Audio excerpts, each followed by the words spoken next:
the last question. Yeah. So whether you like it or not, Peter Obi is the president. Is loved by the people also, just the way you are loved by the youth. Yeah. Have you thought of collaborating with maybe form an alliance with Peter Obi? I'm always ready for it. I'm always ready for it. But even at this time, Peter Obi himself is confused about finding an alliance.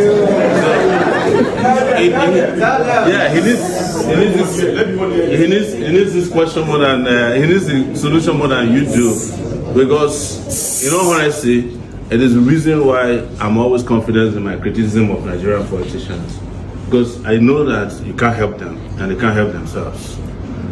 Someone that you have portrayed as someone who knows what he's doing, to now find himself going back and forth. Some days he's on the western side of politics, the other day he's on and the next day he's doing philanthropy.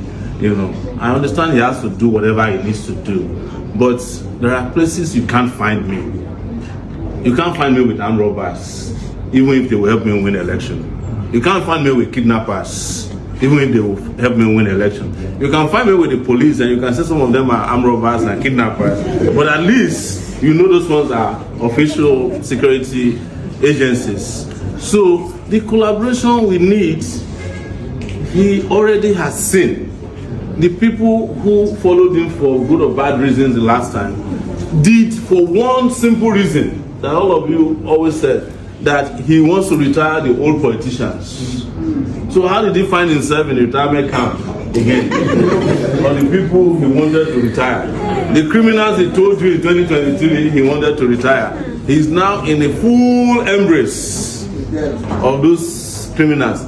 That shows to you that he was never part of you. That's where he belongs, and he's going back there. Wish him well. Thank you very much. Thank you, sir. Thank you, sir. Need is what we're having here. Yes. Some of the collaboration that the big politicians talk about is collusion. It is how they can connive and work against you. For instance, what is supposed to be the biggest coalition in the country today is under the ADC. But in all honesty, anybody who experienced Buhari 2 years ago and had to go and queue behind Rufai, I don't know what's wrong with you. Or what's the guy who was there? Malami. Oh yes. So Amechi. I mean, except there's something, maybe we are genetically disposed to failure. So anything that fails is attractive to us. So the collaboration we need is here. Okay, sir. Yes. So let me the last question. Yeah. One house, please. We have less than 1 minute. I mean, forget about all of these analysis that we do every now and then about, Peter Obi this, Peter Obi that, Atiku this, Atiku that, Atiku this, Atiku that. Sowore said the truth. No two ways about it. There's no gainsaying whether he is spot on. You can't be saying you want to change the country and you're dining with these people. I mean, these are people. I mean, look at the list. Amechi, El Rufai, Atiku, Malami. These are the people that were active, aside Atiku, that were active under, Buhari's government. In fact, Atiku was instrumental in bringing Buhari, to power. Remember, and then he wanted to now sack him in 2019. I don't know if you understand what I'm trying to say. Now, you cannot be telling Nigerians, young Nigerians, that look, we're moving from production to consumption or consumption to production. And these people were part of the people who destroyed this nation by working under the last government. So how are you going to tell those who are discerning, those who are really discerning that, look, you are really different from them? How are you going to do that? Gone are days when people say things and then they expect that you just believe them. Now, I'm not saying out of the lot that Peter Obi doesn't stand out. Peter Obi on his own is an enigma. He's a different kind of politician. No two ways about it. There's rarely anybody who leaves government, who leaves power, that will not have some irregularities in their government, whether because they stole money or they mismanaged funds. But Peter Obi has consistently told anyone that cares to listen, go and check my records. Go and check my records. He has said that he has dead anyone who cares. And remember, because he is from this part of the country, if there's anything at all, that would have been incriminating, they would have brought it out since, even far, even under Buhari, and even under Tinubu, of course. Now Tinubu has the paraphernalia, and the person who is even leading Anambra State doesn't like Peter Obi. He would always do anything to counter him, whether it is in his words or whether in his action. So if there's really anything at all against him, they would have brought it forth. They would have incriminated him. So Peter Obi, yes, he is clearly far different from all of the politicians, and I'm wishing that he becomes the president. But with the way Nigeria is presently structured, it is nearly impossible. In fact, it is impossible for Peter Obi to become Nigeria's president. Now, I'm saying this with all sense of responsibility.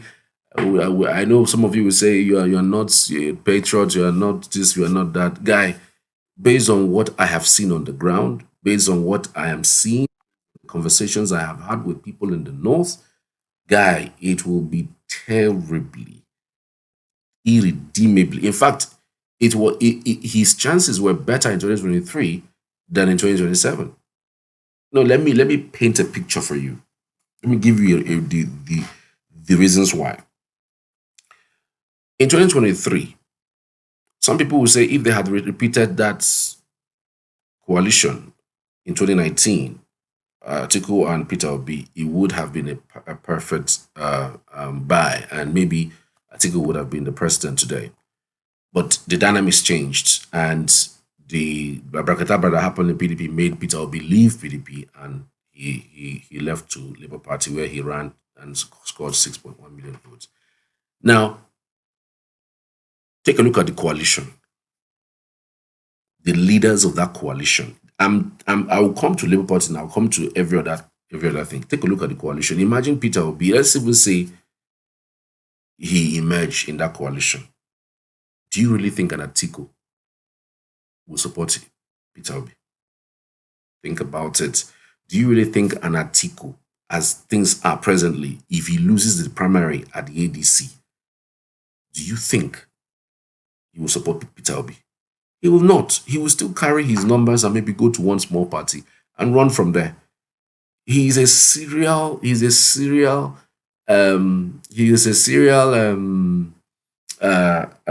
competitor when it comes to the presidency. And like it or leave it, the North is looking for anybody who they can support that would most likely win. And because in 2023 there was a Tinubu factor, helped diminish Atiku's numbers in the North. Tinubu scored first in the North, Atiku scored second, and Peter Obi scored third in the North. Now, that Tinubu's numbers will be shifted to Atiku because he is going to be the only person, the only northerner that will be on the ballot.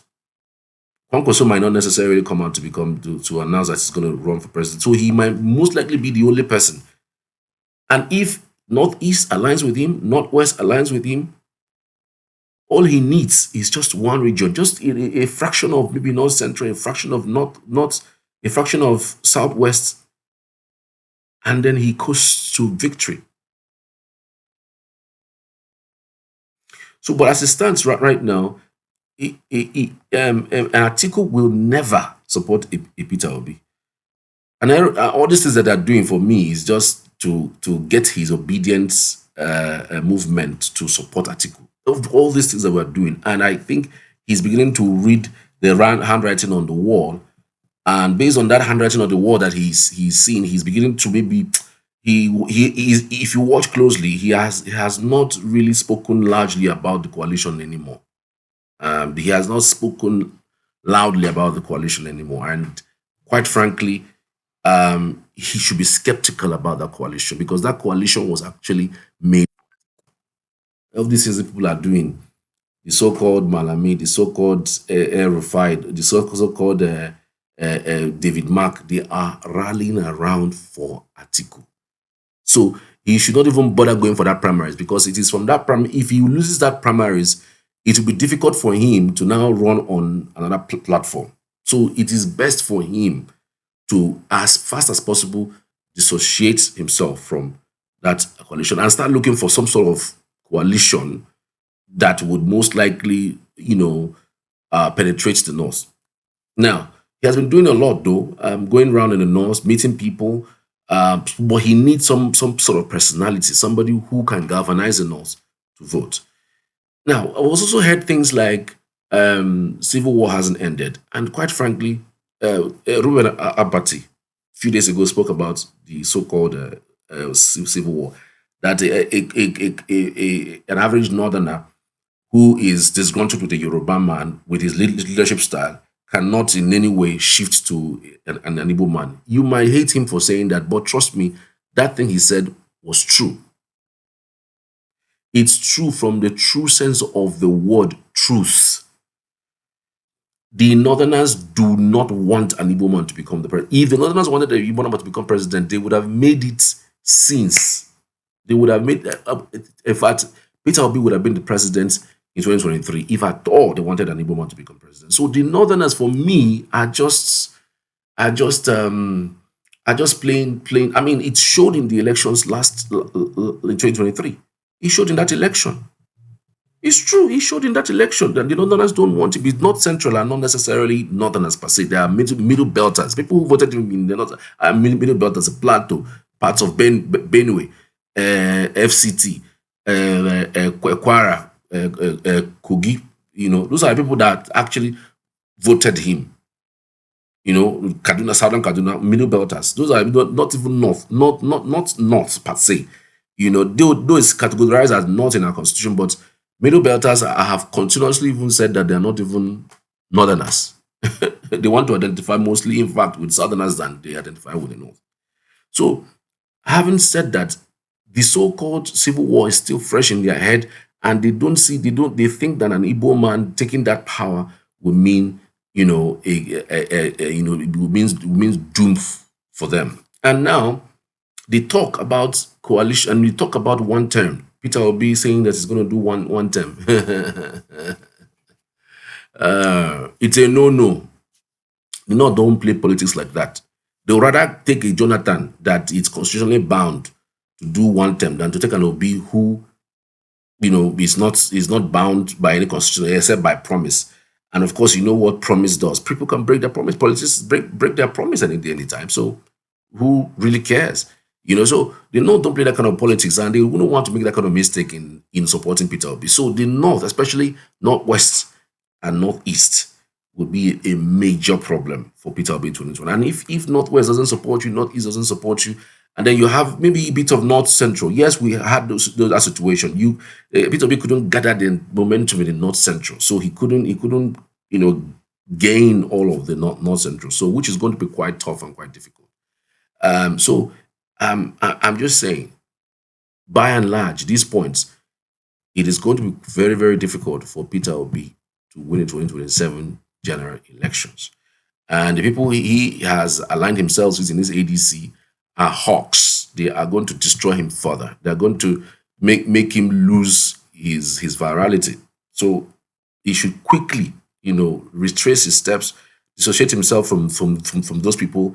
Atiku has been contesting the election. He doesn't have any electoral value for now, as far as I'm concerned.